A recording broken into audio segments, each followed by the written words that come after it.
Hey everybody, let's take a look at the Lionel LCS Sensor Boxcar.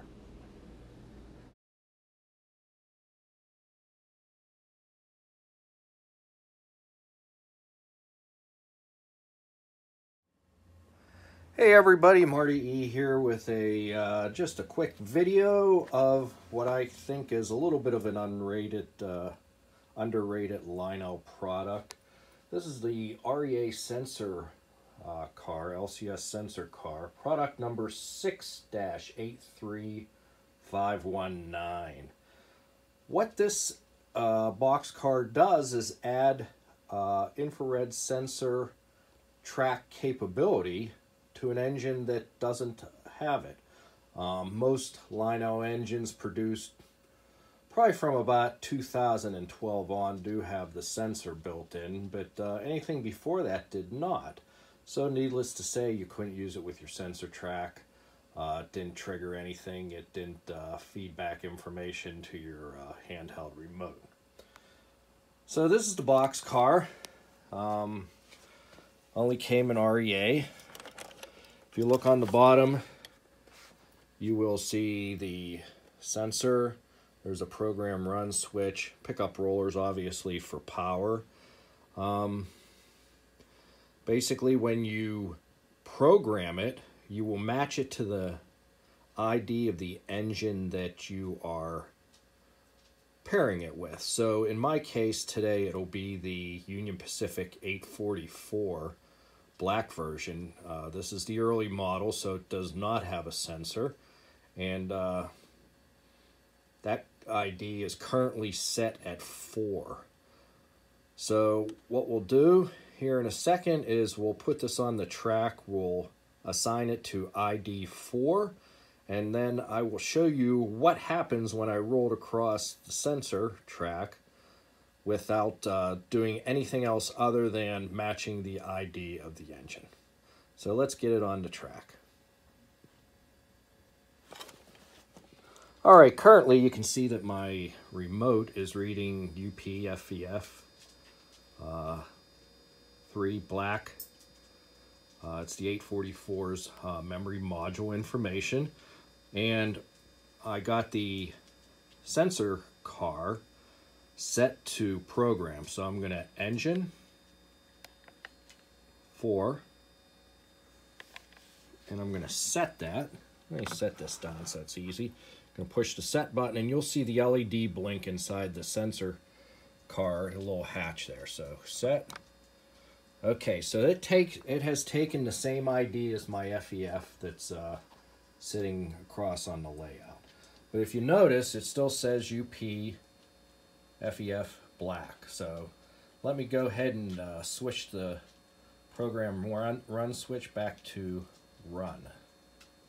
Okay, so the program run switch is back to run. I've closed up the hatch. Now I'm going to bring my remote close to the sensor track here. And we're going to roll the the sensor track car over it. And let's see what happens. So if you notice, the name changed to LCS Sensor Car because that's the information stored in the car. So we don't really want that. We want it to read UP844. So what we're going to do, and I'm going to go ahead and name this off camera and get it to the point where we update the information that's in the car. So every time the car goes across the sensor track, it relays the UP844 information. Now I have to enter that manually just like I would any of the newer Lionel engines if I didn't have a sensor track, or you know, any other engine that doesn't come with a module or whatever. But you know, it's an easy procedure, so I'm going to go ahead and rename this using the info and the name.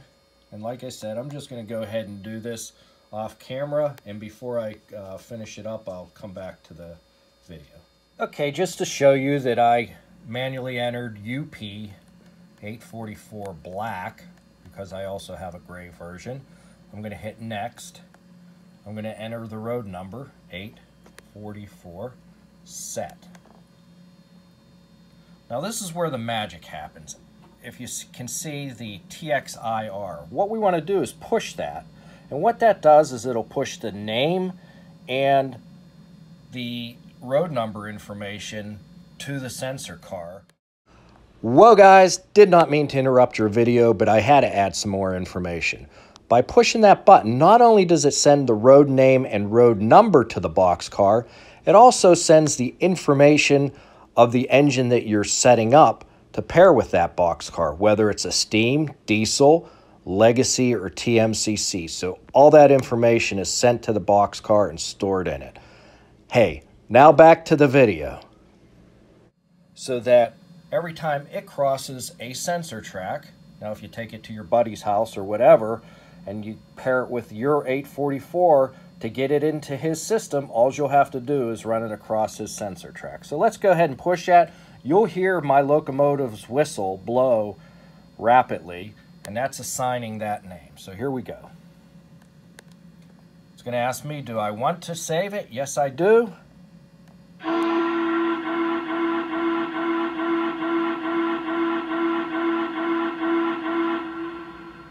All right, so the information was sent.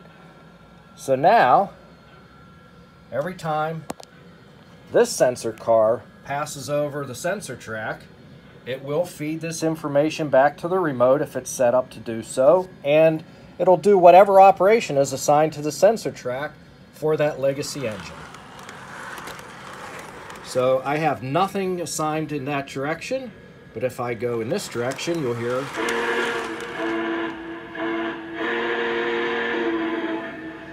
So it's like the 844 has a sensor now, and as long as you pair that boxcar up with it, you'll have all the functionality of the sensor track for an engine that didn't have the sensor. So I'm going to wrap that up, but a really cool boxcar. Like I said, I'm really surprised it didn't take off more. There's a lot of complaints. Why wasn't it a scale car? Why wasn't it in kit form so I could put it where I want it? I don't know why those items weren't addressed. It did come in this REA boxcar. I think that's the only road name it ended up being in, but really cool car. If you can find one and you have some legacy engines that don't have the sensor, that would be great. And they also work with TMCC engines, but to get any kind of whistle sounding or anything, you have to kind of do a recording, because the sensor track puts out legacy commands, so when it's in a pre-programmed state, but a recording will record TMCC commands. So when paired with a TMCC engine, you're going to have to do a recording to do like a whistle blow or a bell sounding. But great little car. I like them. I got 2 of them. I wish Lionel would consider maybe making a scale one. But for now, this is what we got. So I hope you found this video informative. Again, the product number is 6-83519, and it is the REA Sensor Car reefer number 7844. Thanks for watching.